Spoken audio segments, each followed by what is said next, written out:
बजहर प्यार की दुनिया में जो नाकाम होता है। बजहर प्यार की दुनिया में जो नाकाम होता है। कोई रूसो कोई हिटलर कोई खयाम होता है। कोई रूसो कोई हिटलर कोई खयाम होता है। जहर देते हैं उसको हम की ले जाते हैं सूली पर। यही हर दौर के मंसूर का अंजाम होता है। जुनून शौक में बेशक लिपटने को लिपट जाए, जुनून शौक में बेशक लिपटने को लिपट जाए। हवाओं में कहीं महबूब का पैगाम होता है। सियासी बज़्म में अक्सर जुलेखा के इशारों पर हकीकत यह है कि यूसुफ आज भी नीलाम होता है। नमस्कार, मैं हूं संजय शर्मा। आप देख रहे हैं 4 PM news network. Rahul Gandhi आज पंजाब में थे और आज उन्होंने स्वर्ण मंदिर में जाकर मत्था टेका। गांधी परिवार का ये नेता आज जब स्वर्ण मंदिर में पहुंचा तो बहुत सारे सवाल थे कि क्या पंजाब, क्या स्वर्ण मंदिर के लोग इस नेता की मोहब्बत को स्वीकार करेंगे। और हुआ भी है कि अकाली दल के नेता हरसिमरत कौर ने विरोध करना शुरू किया और उन्हें ऑपरेशन ब्लू स्टार की याद दिलाई। इंदिरा गांधी ने एक कड़ा फैसला लिया था, भिंडरावाले को समाप्त करने के लिए सेना गोल्डन टेम्पल में घुस गई थी और कांग्रेस को उसका बहुत बड़ा खामियाजा उठाना पड़ा था।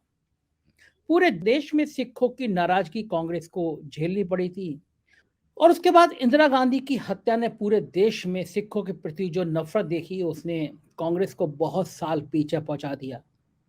सिख समुदाय कांग्रेस को नफरत की दृष्टि से देखने लगा, लेकिन बाद में राजीव गांधी ने उस गलती को सुधारा और मनमोहन सिंह जब कांग्रेस ने प्रधानमंत्री बनाए तो एक संदेश दिया सिख कम्युनिटी और माइनॉरिटी को कि जो काम किया था हमने गोल्डन टेम्पल में या सिखों की भावना कहीं आहत हुई थी 1984 के दंगों के बाद, उसकी शायद ये कहीं पूर्ति थी कि मनमोहन सिंह एक सिख प्रधानमंत्री के रूप में देश के सामने आए और बहुत कामयाब प्रधानमंत्री के रूप में सामने आए।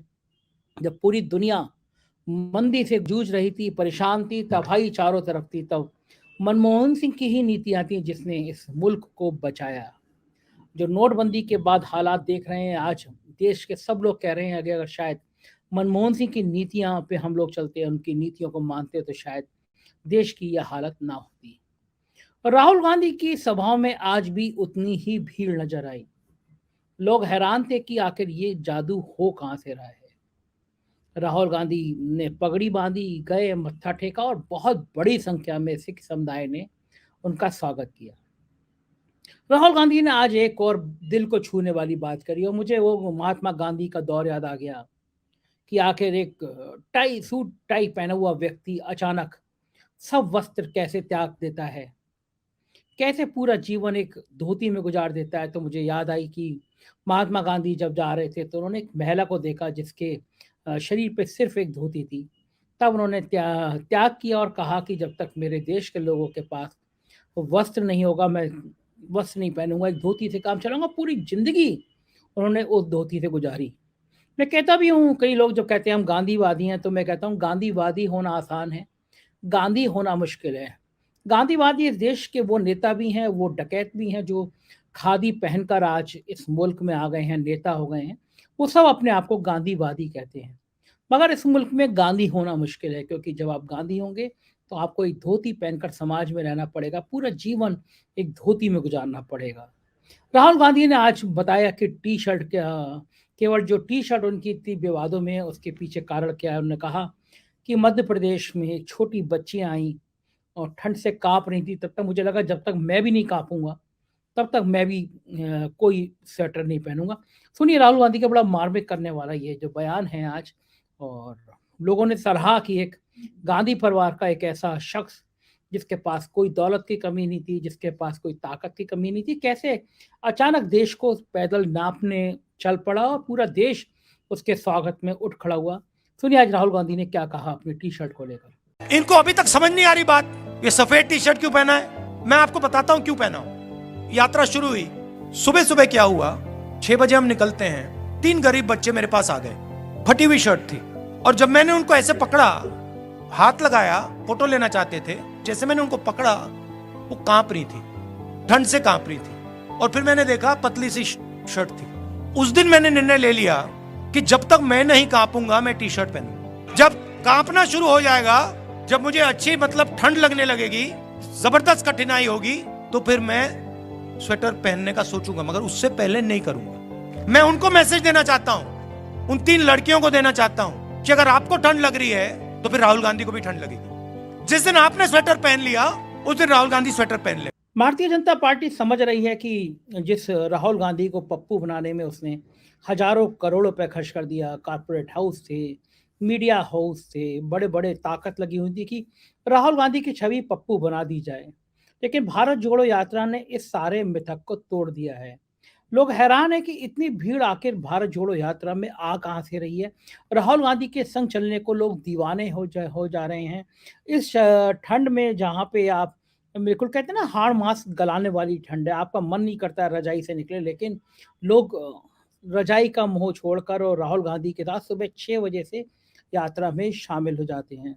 माँ सोनिया बीमार हैं, दिल्ली में हैं, एक बेटे का दर्द है, वो बार बार आते हैं, माँ को देखते हैं और लोग बताते हैं पूरी पूरी रात माँ के पास बैठे रहते हैं और सुबह फिर वो यात्रा शुरू कर देते हैं। गजब का एक मैं कहूँगा कि शायद उन्होंने वास्तव में अपने शरीर को साध लिया है। और ये हमने जो नेताओं के नाटक वाले दौर देखे हैं पिछले दिनों में, और जो हमने हिंदुत्व के नाम पर और जो भगवान के नाम पर, जो हमने आस्थाओं के नाम पर जो नौटंकी देखी है, राहुल गांधी अब इससे कहीं आगे निकलते हुए दिख रहे हैं। और अ, मैं उनकी ज़िंदगी को देखता हूँ तो मुझे भी लगता है कि वास्तव में इस आदमी ने कभी पलट के कहा नहीं। लोग उसको पप्पू कहते थे, उसकी मज़ाक उड़ाते थे, लेकिन वो खामोश रहता था। लेकिन सब्र करते-करते आज वो उस मुकाम पर पहुँचा है कि जब देश उसके साथ खड़ा हो रहा है, बड़ी बात है ये। एक राजनेता इस तरह सड़कों पर निकल रहा है और देश उसके साथ खड़ा हो जा रहा है। बहुत बड़ी संख्या बात है और ये भीड़ लगातार बढ़ रही है। पंजाब में जहाँ पे कांग्रेस ने हिट विकेट किया था, उसके बड़े नेता छोड़ के चले गए थे, सफाया हो गया था, लेकिन आज पंजाब में भी राहुल गांधी के स्वागत में जो भीड़ उमड़ी है, उसने कमाल कर दिया है। लोग हैरान है कि इतनी भीड़ आखिर राहुल गांधी के स्वागत में आ कहाँ से रही है। तो कांग्रेस के अलावा भी देश की कुछ बड़ी खबरें रहीं। दिल्ली में कानून व्यवस्था लगातार खराब होती जा रही है। आज दिन दहाड़े एक एएसआई को चाकू घोंप कर दिन दहाड़े भीड़ के बीच में उसकी हत्या कर दी गई। राजधानी में जो हो रहा है वो बड़ा हैरान करने वाला है। एक लड़की को नए साल के पहले दिन 13 किलोमीटर तक घसीट के मार दिया जाता है। दिल्ली में एएसआई की हत्या कर दी जाती है और उसके बाद लगातार हंगामे हो रहे हैं। ये बताता है कि कहीं न कहीं राजधानी में पूरी कानून व्यवस्था ठप हो चुकी है। उधर उत्तराखंड के लोग बिल्कुल उफान पर हैं, गुस्से पर हैं। जोशी मठ में आसपास के किलोमीटरों के इलाके में स्थितियां खराब होती जा रही हैं। घरों में दरार पड़ रही है, लोग सरकार से बहुत नाराज हैं। होटल तोड़ने गए लोगों ने नारेबाजी करी सरकार के। और उत्तराखंड सरकार जिस हिसाब से चल रही है वो शायद मुझे लगता है कि वहाँ के सीएम की उल्टी गिनती चल रही होगी, क्योंकि एक के बाद एक स्टेप ऐसे हो रहे हैं जो उत्तराखंड की सरकार अपनी साख पर सवाल खड़ी कर रही है, भ्रष्टाचार के आरोपों में घिरी जा रही है। और जोशीमठ में जिस तरह हैंडलिंग में लापरवाही हुई, उससे कई सारे सवाल खड़े हो रहे हैं। उधर यूपी में सोशल मीडिया पे बवाल जारी है। समाजवादी पार्टी के सोशल मीडिया देख रहे जगन अग्रवाल को 24 घंटे में छोड़ना पड़ा। और अखिलेश यादव का जो गुस्से वाला रूप है, वो उसने बीजेपी के पसीने छुड़ाए हैं। पसीने इसलिए छुड़ाए हैं कि दोनों तरफ से स्तर से नीचे जाके वार हो रहा था। तो सरकार ने धमकाने के लिए, बीजेपी ने धमकाने के लिए जैसे ही सोशल मीडिया चला रहे जगन अग्रवाल को गिरफ्तार किया। बहुत सालों बाद अखिलेश यादव का ये रूप नजर आया। अखिलेश यादव चले गए, डीजीपी ऑफिस घेर लिया गया। और ये पूरा 5.5-6 सालों की सरकार में पहली बार हुआ कि इंटेलिजेंस पूरी तरह फेरी उड़ती, किसी को पता नहीं था कि अखिलेश यादव डीजीपी ऑफिस जा रहे हैं। पहली बार ऐसा हुआ कि डीजीपी ऑफिस घेर लिया गया, इंटेलिजेंस फेलियर थी और सरकार को समझ में आ गया कि अगर अखिलेश यादव ने एक कॉल करी तो स्थिति खराब हो जाएगी, लिहाजा जगन अग्रवाल को 24 घंटे में छोड़ना पड़ा। बीजेपी की नेता ऋचा राजपूत के खिलाफ एफआईआर लिखनी पड़ी। और अब जब ऋचा राजपूत के ट्वीट सामने आ रहे हैं तो और शर्मिंदगी का सामना करना पड़ रहा है। दरअसल इस बार में बीजेपी इसलिए बैकफुट पर आ गई कि जब दोनों तरफ से स्तरहीन ट्वीट शुरू हुए तो समाजवादी पार्टी की सोशल मीडिया ने भारतीय जनता पार्टी के वो कारनामे सामने लाने शुरू कर दिए जिसकी किसी ने कल्पना नहीं करी थी। आप सोचिए, आप में से कितने लोग ऐसे हो जो जानते होंगे कि संघ की शाखा से निकला एक स्वयंसेवक जो मध्य प्रदेश में कैबिनेट मिनिस्टर बनता है, राघव जी नाम है उनका, वो अपने बाथरूम में अपने नौकर के संग सेक्स करते हुए पकड़े जाते हैं। मामला यहीं तक नहीं रुका, कुलदीप सेंगर के बलात्कार से लेकर चिन्मयानंद तक की मालिश कराने की कहानी समाजवादी पार्टी के सोशल मीडिया ने डाल दी और उसके बाद देश में बवाल शुरू हुआ। दिल्ली दरबार यानी दिल्ली की बीजेपी यानी सरकार, मोदी जी, अमित शाह, गृह मंत्री, इन्होंने बहुत नाराजगी जाहिर करी कि उत्तर प्रदेश में जो कुछ हो रहा है उससे पूरी पार्टी की बदनामी हो रही है। इस लड़ाई को तत्काल बंद रख करो वरना बीजेपी को बहुत नुकसान हो जाएगा। तो ये फार्मूला निकाला गया कि जगन को रिहा किया जाए और उसके बाद भी किसी तरह मामले को ठंडा किया जाए। अब लोगों को समझ में नहीं आ रहा है, जब पुलिस को ही जमानत देनी थी जगन की तो गिरफ्तार करने की जरूरत क्या थी। बैठे बिठाए समाजवादी पार्टी को मौका दे दिया गया। अखिलेश यादव को एक मौका मिला और इस मौके का इंतजार समाजवादी पार्टी कर रही थी अपना रौद्र रूप दिखाने के लिए। तो ये था पूरा आज का घटनाक्रम। मैं रास्ते में था तो लेकिन रुका मैं, मुझे लगा कि बोलना चाहिए। आप सुबह 6 बजे मेरा इंतजार करते हैं तो राजनीतिक घटनाक्रम पे मुझे अपनी बात कहनी पड़े। अगले कुछ दिन यात्राओं में रहूँगा, बीच-बीच में रुक के लोगों से संवाद करता रहूँगा। लोगों की राय आपको बताता रहूँगा। देखते रहिएगा 4 पीएम न्यूज़ नेटवर्क। यूपी की खबरें देखना हो तो 4 पीएम यूपी, बिहार की देखना हो 4 पीएम बिहार और गुजरात की देखना हो तो 4 पीएम गुजरात सब्सक्राइब करिएगा। शुक्रिया, थैंक यू।